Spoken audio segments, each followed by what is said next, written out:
Olá, meus irmãos, que a graça e a paz do Senhor Jesus esteja com todos vocês. E hoje eu vou falar sobre a comunhão dos santos, que é uma doutrina que as pessoas distorcem, nos acusam de várias coisas que não somos. E eu vou explicar para vocês como funciona essa doutrina. A comunhão dos santos. A comunhão dos santos, eu vou me ater aqui a apenas duas realidades: a igreja militante e a igreja triunfante. O que seria isso? São duas igrejas? Não, é a mesma igreja, só que em realidades e condições diferentes. A igreja militante somos nós que estamos aqui na terra. A igreja triunfante são aqueles que já estão nos céus. Sim, algumas teologias protestantes acreditam que ninguém vai para lugar nenhum depois da morte, né? A alma fica em algum lugar de repouso, alguma coisa assim. Mas não é assim. Quando morremos, a alma tem um juízo particular para cada pessoa, ali, imediatamente, e a alma já vai para algum lugar. Morreu, já vai para algum lugar. Ou para o céu, ou para o purgatório, ou para o inferno. Então, a igreja, conhecendo a história dos seus santos, quem são os santos? Os santos da Igreja Católica não são seres mitológicos, eles não são lendas inventadas pela Igreja Católica. Não. Os santos da Igreja Católica são pessoas que realmente existiram, elas são de verdade.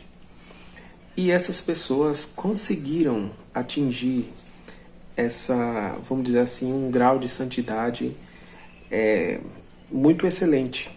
Então a igreja conhece a vida daquela pessoa e a igreja entende que aquela pessoa, ela conseguiu entrar no céu, que ela já está com Deus.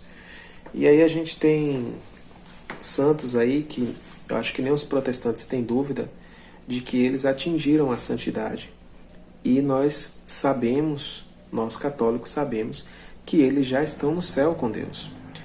São, por exemplo, São Pedro, que é o apóstolo Pedro, São Paulo, né? A Virgem Maria, né? E outros apóstolos.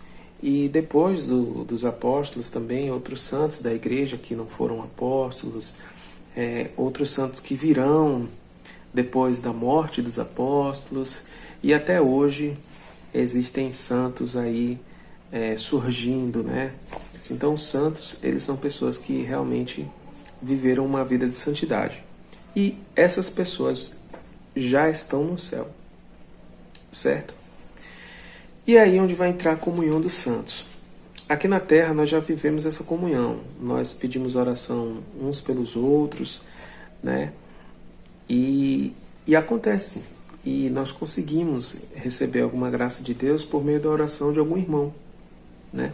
Que nós acreditamos que ele é íntimo de Deus, que ele vai orar por nós e aquilo vai acontecer. Da mesma forma, nós pedimos os irmãos que já estão nos céus que eles também orem por nós diante de Deus, pois eles já estão mais perto de Deus do que nós aqui. Essa é a comunhão dos santos, da igreja militante com a igreja triunfante. A igreja que está aqui na terra, ela se comunica com a igreja que está nos céus, e essa comunicação é possível porque eles não estão mais presos a um corpo físico e nem estão mais nesse planeta. Consegue entender? Essas limitações que nós temos, eles não têm mais. Então, e essa proximidade que eles têm com Deus, essa realidade que eles estão, elas possibilitam que eles possam se comunicar conosco. E onde está isso na Bíblia, né? Sempre vai vir a pergunta, onde é que está na Bíblia? Né? Então, apesar que eu já falei aqui que nem tudo está na Bíblia, né? Já dei exemplos, mas assim, nós temos alguns exemplos na Bíblia que podem dar respaldo a essa teologia, né? A esse pensamento. Nós temos ali os mártires no livro do Apocalipse, que eles já estão com Deus. Quem são esses mártires? Eles são pessoas que entregaram sua vida por amor a Deus. Então, lá no Apocalipse, a gente vê que já tem gente no céu. E alguém pode dizer, não, mas ele é no futuro, ele ainda vai acontecer. Não. Aqueles mártires ali não é depois do juízo final. É antes. E o que mostra isso é que quando eles estão orando a Deus, eles estão pedindo justiça. Se fosse o juízo final, não teria mais ninguém aqui na Terra.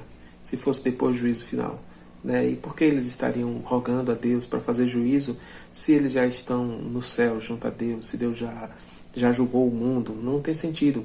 Então, esses santos chegaram no céu antes do juízo final, enquanto existe tempo na Terra. Existem pessoas aqui na Terra, vivendo. E eles sabem, eles se lembram das pessoas que estão aqui na Terra, que lhes fizeram mal, estão pedindo a Deus para que Deus faça justiça, que vingue o que essas pessoas fizeram com eles. Então, a gente já vê essa realidade dos santos pedindo algo a Deus por aqueles que estão na Terra. Nesse caso, eles pedem justiça. Mas eles podem também pedir por aqueles irmãos que estão aqui batalhando para chegar lá onde eles já estão. Outro exemplo que nós temos de comunhão dos que estão na Terra com os que já estão no céu é a parte que Jesus se transfigura no monte. E quando ele se transfigura, ele conversa com Moisés e com Elias. Como é que Jesus, que está aqui na Terra, ele vai conversar com aqueles que deviam estar presos em algum lugar, né? As almas deveriam estar presas, ou estar no céu? Como é que eles saem do céu e vêm conversar com Jesus? Como isso é permitido, né? Aí você fala, mas porque era Jesus. Não, mas os discípulos viram e reconheceram aquelas pessoas. Porque até Pedro falou, Senhor, o Senhor quer que a gente faça uma tenda aqui para Moisés e para Elias? E outra coisa interessante é que Moisés havia morrido. Então, os protestantes entendem a Bíblia toda errado e fala que pega um versículo e quer fazer uma doutrina por meio de um só versículo e fala que não tem mais como isso acontecer. E nós vemos isso acontecendo, né? Moisés, uma pessoa que morreu, ele vem e se apresenta a Jesus Cristo, e eles estão lá conversando. Jesus está conversando com alguém que já tinha morrido, né? Jesus, não é Jesus, certo? E tudo que Jesus fazia era para nos dar exemplo e para nos ensinar. Então, a gente vê isso. Nós vemos também uma passagem que Paulo, ele está longe e está acontecendo um problema lá na igreja, um rapaz que pecou com a mulher do seu pai. Aí ele fala assim, eu decido daqui, mas o meu espírito estando aí junto com vocês, que o corpo desse seja entregue a Satanás, para que o espírito vá para Deus. Como assim Paulo está geograficamente em um lugar distante, mas ele fala que o espírito dele está ali junto com a igreja? Como ele pode afirmar isso? Em que base Paulo pode afirmar isso? Então a Igreja Católica, ela junta todos esses conhecimentos e ela tem a tradição e ela entende a Bíblia melhor do que ninguém. Então nada na Igreja Católica é inventado. Tudo é muito bem entendido. Essa é a verdade. Não é que é inventado, é porque é muito bem entendido. Por isso nós nos comunicamos com os nossos irmãos que estão nos céus, assim como Jesus se comunicou com Moisés e com Elias, né? Pedindo que eles rezem por nós, que eles orem por nós, que eles peçam a Deus por nós, que eles nos ajudem em oração, né? E muitos irmãos da Igreja Católica já conseguiram graças maravilhosas por meio da intercessão dos santos. Isso funciona porque é real, né? E aí onde entra as imagens. A gente poderia pedir a intercessão dos santos, que é esse pedido que a gente faz, que eles orem por nós diante de Deus, que eles peçam para Deus alguma coisa por nós. Nós poderíamos fazer isso de olho fechado.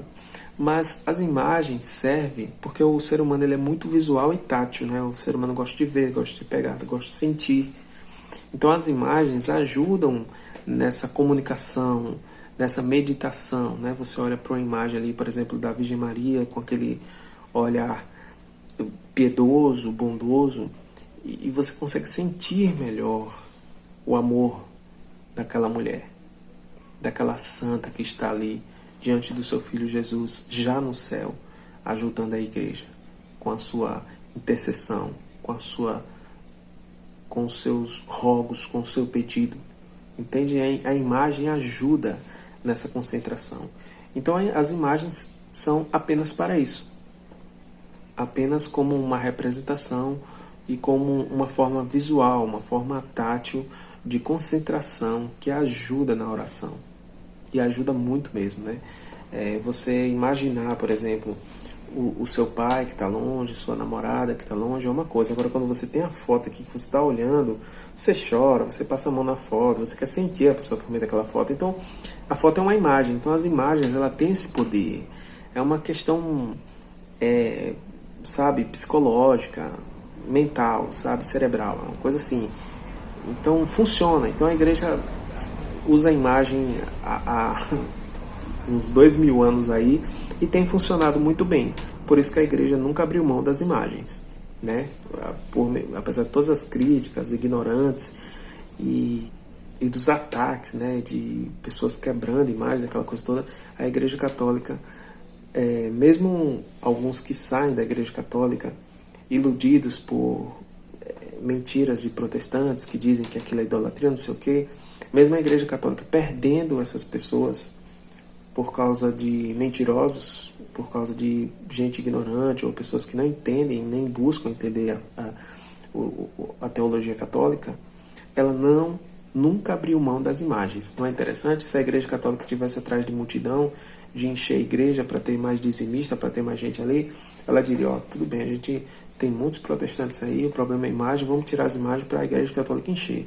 Ela não abre mão, porque a imagem tem funcionado muito bem e a igreja entendeu que isso é um mecanismo espiritual necessário, faz parte da tradição da igreja e ajuda muito aqueles que querem se achegar a Deus, tá bom? Espero que vocês tenham entendido essas explicações e que a partir de hoje vocês compreendam melhor, né? Não fique aí falando coisa que não existe, que nós nos comunicamos com mortos, que nós invocamos mortos, esse tipo de ideia que nada tem a ver com a Igreja Católica, com o que a gente aprende. Nós não invocamos mortos, porque os filhos de Deus não morrem. Os filhos de Deus se transferem. Eles saem da terra e vão para o céu. Essa é a realidade dos filhos de Deus. Nós não morremos. Jesus mesmo falou: quem crê em mim tem a vida eterna, nunca morrerá. Então, os santos de Deus, eles não são pessoas mortas. Eles são vivos e eles estão vivos diante de Deus. Tá bom? Que Deus abençoe a todos e até a próxima, se Deus quiser.